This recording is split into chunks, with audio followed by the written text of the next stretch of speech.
Welcome to episode 4 of Diabetes Health Matters.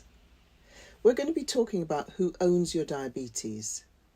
Why would we ask that question? Because you'd automatically think that, of course, the person living with diabetes owns their diabetes. But what if healthcare professionals start to take some of that ownership? What if family members, community members, religious members of the congregation start to take that ownership? Who owns your diabetes then? So that's why we're asking that question, and we're asking that question with Tonye Oburoh, who's a highly experienced clinical pharmacist with many years of experience in the field of diabetes. She's so passionate and dedicated to diabetes that she founded an organisation called Diabetes Consults, which is registered with the CQC and the General Pharmaceutical Council. Tonye is passionate about education. She advocates for people within the diabetes community. She talks at professional conferences on things like health inequalities and, of course, diabetes. And she uses the Diabetes Consults social media platforms to demystify diabetes and empower patients with the knowledge to take control of their health. This series is produced by Diabetes Africa and sponsored by Eli Lilly and Company, although they have no input into the content of this diabetes webinar series. So let's learn more, let's untangle more of who owns your diabetes as we listen to what Tonye has to share with us about her experience and her expertise in this field. Welcome, Tonye. Thank you, Joan. Thank you. It's great to have you with us. So we're going to look beneath that headline of who owns your type 2 diabetes, because I suppose people might react and say, of course I own it. But when we delve into that, are people actually taking ownership of it? So Tonye, why are we even talking about ownership? So thank you, Joan. Ownership is, obviously when you first get diagnosed, it's you that has to deal with it. But a lot of the times when people walk out of a room, there are other people that then attach themselves to you, either directly or indirectly, into that ownership. So they come in and they give you their opinion. And then you find that over time, people tend to start to take a bit from here, a bit from there, a bit from there, and then all the information merges into one, and they don't know who has said what or who has not said what. And then the confusion comes in because you come home and somebody's telling you at home, this is how I think you should live your life with diabetes.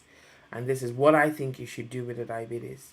You go to a mosque or the church and somebody finds out that you have diabetes, and somebody's saying, oh, this is how I think you should have diabetes because I saw some documentary somewhere that said that this is what you're supposed to do, without realizing that one size does not fit all.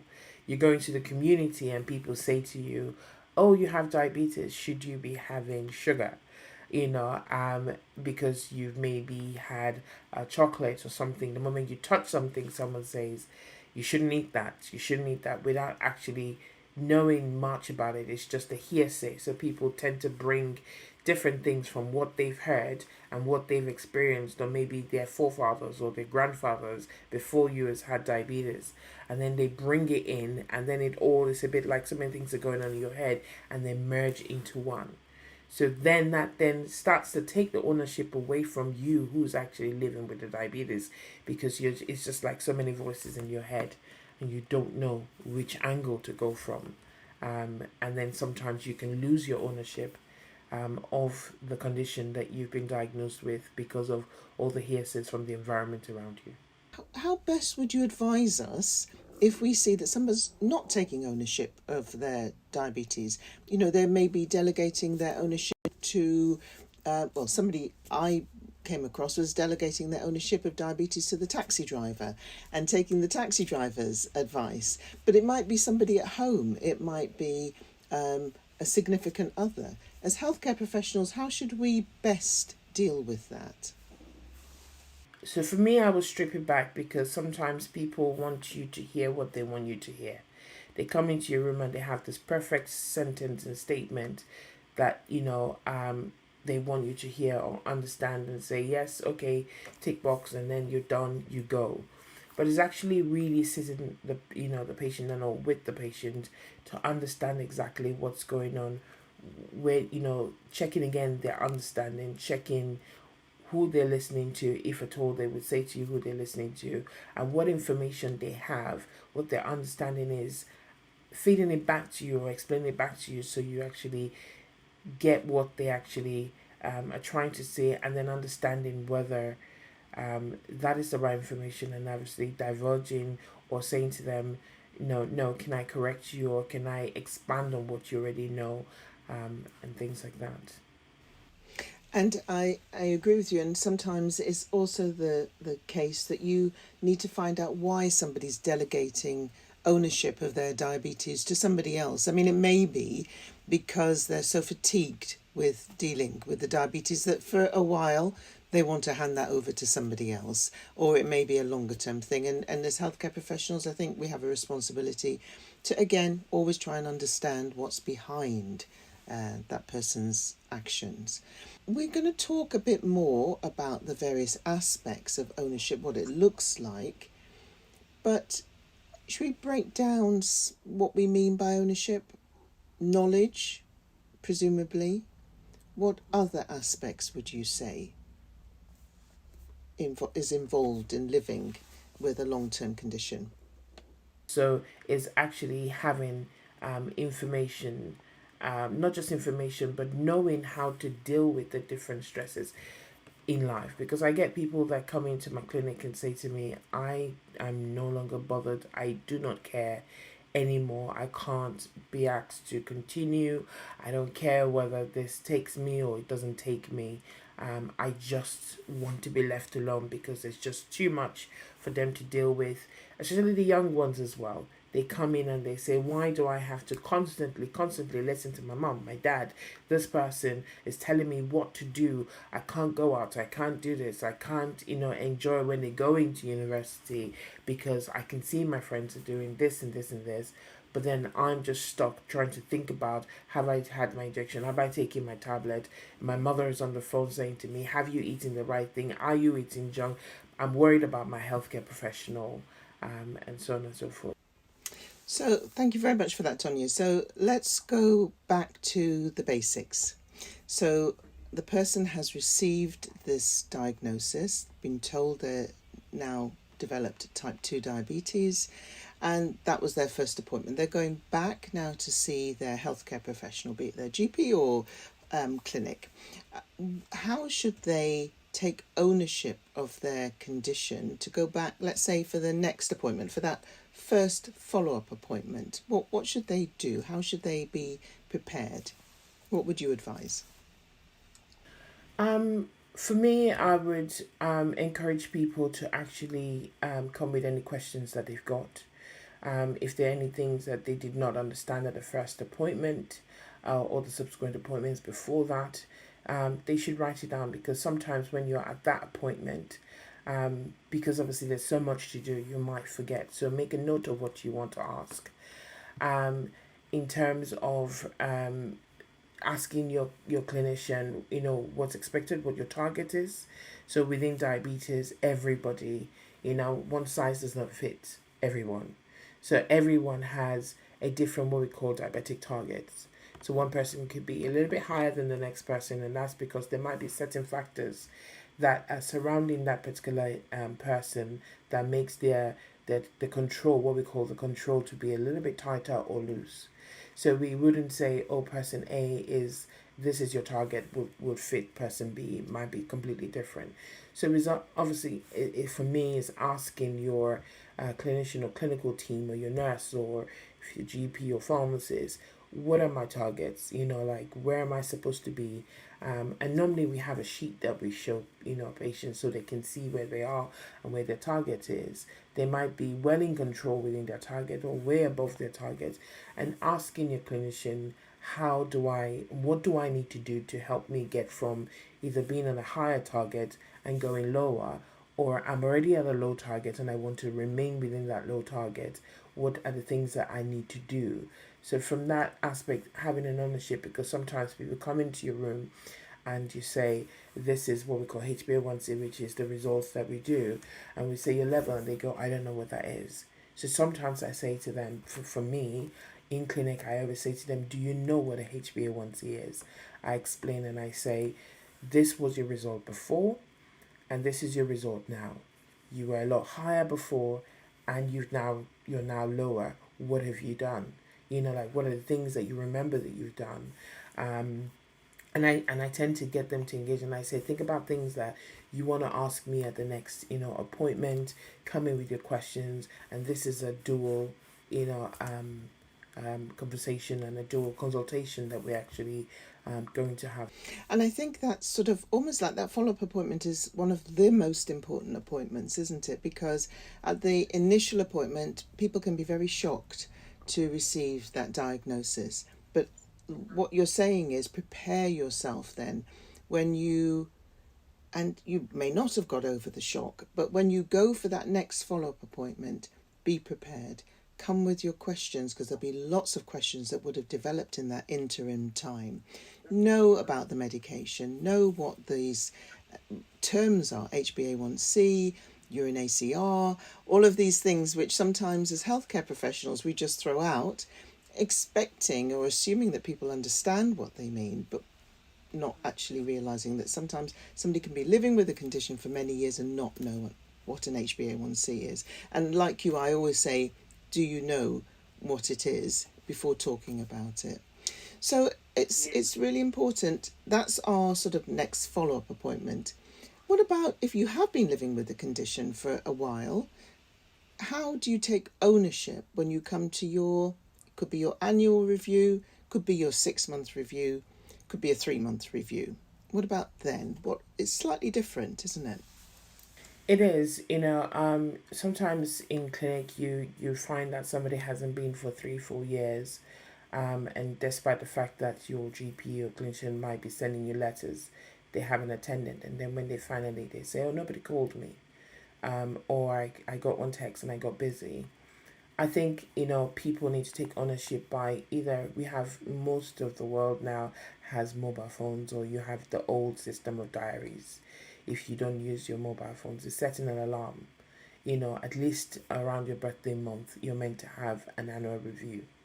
And then 6 months down the line, you're meant to have a review. So set a reminder.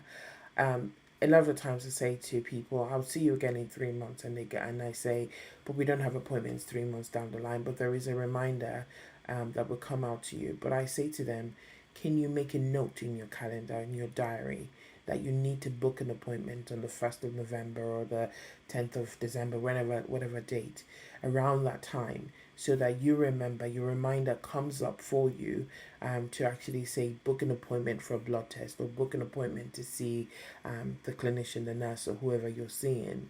That way you are taking ownership of it, and you're not waiting for the GP practice to actually contact you to say you're now due an appointment.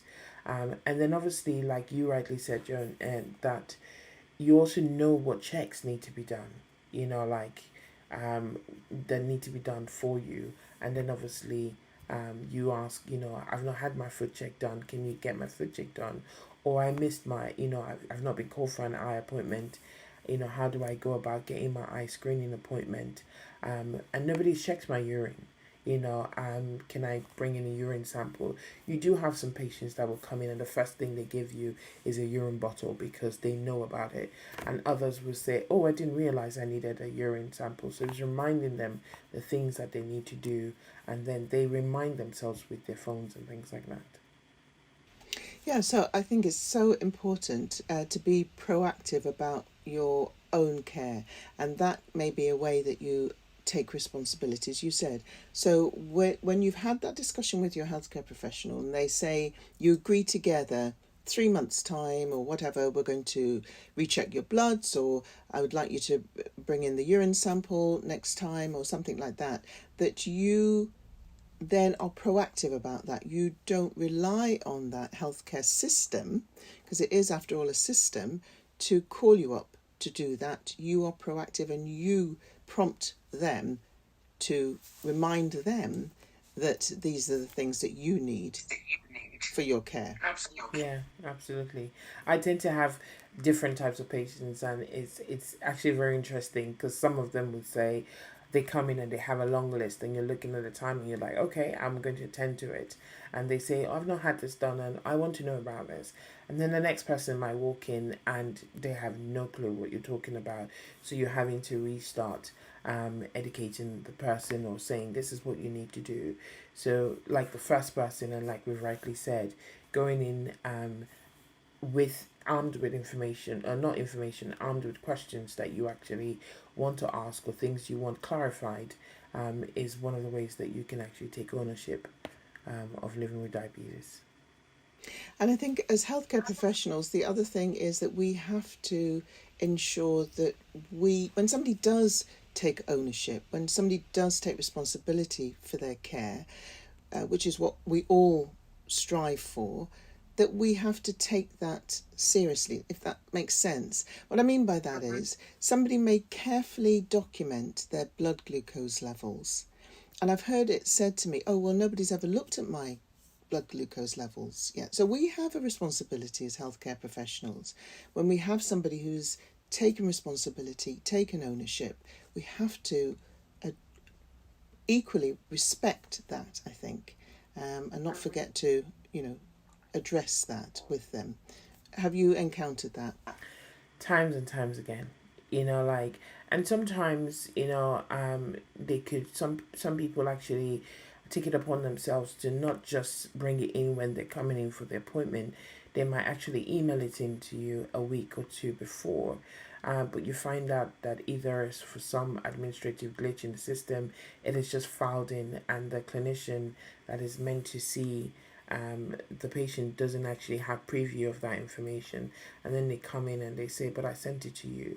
So, like, we need to go back in the notes. For me, what did the last clinician say to you if it wasn't me?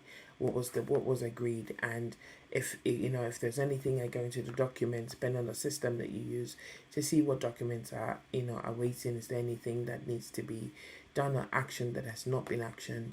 Because that way the patient believes or feels like they're not wasting their time, because some people will say to me, I don't even know why I bother. I have people that I've seen that are on insulin, and they say, no, I don't bother checking my levels anymore, I just inject myself, because at the end of the day, nobody looks at my readings, nobody tells me what I'm supposed to do. I don't know what I'm supposed to do. I've been taking the same dose irrespective for years and years and years, but yet their blood glucose levels and HbA1c levels are skyrocket, but nobody's looking at the trend and things like that. I don't want to get too clinical, but as clinicians, like, if a patient is taking the ownership and we've said, do your blood glucose levels, or in other cases, do your blood pressure, then we should be able to look at it and then say, okay, we need to adjust your medication, or adjust your insulin, or adjust your high blood pressure medications or cholesterol medications accordingly. How do people living with a condition build confidence? Knowledge is one way, and we've said that we as healthcare professionals may impart some of that knowledge, but there are lots of other resources that we would signpost people to, and people are going to do their own research as well. How else can people build confidence so that they can have this ownership, have this equal relationship with their healthcare professional looking after their condition? How would you say they can build their confidence and empower themselves? For me, some people actually have, and I hope this answers the question, some people actually have continuity of care if possible, because there is that, I know the nurse at my practice, she knows me. There are certain people that they walk in, I don't even need to personally look at the records. I know, you're not looking at yourself today, what's wrong? And then they go off and then they tell you, oh, this is going on, because what is happening in their lives, affects them. And I appreciate that there's so many pressures that are going on in the healthcare system, and continuity might be a bit difficult. But continuity of care for me helps the patient to actually have the confidence to have that, to have the confidence that they actually need. Like you also say that there are resources out there, and to know trusted people or trusted websites and trusted places where, when we're signposting them to, they can actually go and actually get the information from. I'm also finding that people do not want to read so much information these days. People prefer to watch things because some of them are able to retain the information rather than sitting down and trying to like sometimes we give them booklets and they're trying to read or assimilate the information within the booklets, but actually signposting them to trusted places where, be it social media websites or other places where people have done videos that can actually break things down for them so they understand it. Because to maybe you and I who are clinicians, we can read this information and understand it, but to somebody else it might be too much information, whereas getting somebody who's simplifying it through a video and they're watching it would help their understanding and thereby help their confidence levels. So thank you very much for that, Tonye. So before we go on to have your great tips from your wealth of expertise and experience, just let's explore a little bit. If somebody doesn't take ownership, what are the potential risks of that? Living it with loved ones, so there are two ways to it, because it could be either that they're totally dependent on the loved one, to care for them. But if they're able, they're well able within themselves and they're just passing on the responsibility to their loved ones, then, obviously the complications will still arise because your loved one is trying to do what they can. Personally, I would also explain to the loved ones as much as possible, once you've opened up to them about living with diabetes, that they need to also be able to be signposted to some of this information so that they understand what living with diabetes is like, and that would enable them to support their loved ones. But if you're able and you're not, like obviously you might be dependent on them for things like your meals and all of that. Maybe you don't know how to cook, or you're not responsible for things like that we said earlier. Then obviously signposting them to the things that you've also been told. So when you come back from your clinician, your consultation with your clinician, share with your loved one what you've been told. Share with them and say, this is what I've been told that I need to do, and so that you can work together to be able to achieve your goal, because it's your body and it's the diabetes is in your body, not the body of the loved ones. So a person who has full agency, full ownership, taken full responsibility for their condition, what would that look like? Well, ideally, it would look like having a better blood glucose control, because you've taken full control. You know about your medication, you know about things that would affect, your blood glucose level, be it your diet, be it, lifestyle, and other aspects, things that would affect you. So if you're able to understand the things and you know what will make your glucose level go up or down, and keep your level stable, then that would help to reduce less complications, like the things that we actually mentioned earlier. So having a better understanding would help. So knowledge about the condition, knowledge about the various aspects of the condition. Yeah. Oh, sorry, I got a bit of feedback there. Knowledge about the condition, knowledge about various aspects of the condition, having confidence, would you say, as well, to have that conversation with your healthcare professional? Yes, being confident. I found people who say, I don't want to bother you. I always say, you're not a bother. That's what I'm here for. That's why I studied what I studied, to be able to help you. You're not a bother to me. And I try and get them relaxed, So being confident enough to ask your clinician without feeling like you're a burden, to them. And you get some people say, I don't want to come to my appointment because I don't want to take up your time. I say, take up my time. That's what I'm here for. Come in and ask me questions. And don't feel like you're bothered. If you leave my room and you don't understand anything I've said, call the surgery. and ask them, or call the clinic and ask them to book another appointment for you, and or a telephone appointment, and let's go through what you don't understand, rather than leaving my clinic and then saying, I'm just going to try and make up what I think she said. No, call back and say, I didn't understand. You said this and this and this, but at the time I thought I understood, but I didn't understand. Can you re explain to me or break it down for me? And I would do my best to break it down. And if I feel like you still don't understand, then I will signpost you to resources, like I said, that might be able to break it down a lot simpler than I've done. Okay. Any final tips that you want to leave us with, Tonye? I would say what I always say to anyone who walks into my clinic and even online. I always say diabetes is not the end of you. A diagnosis of diabetes does not define you, or it's not the end of you. As long as you have a knowledge and as much as you can, and you're armed with the right information, you can live to a good age and live well.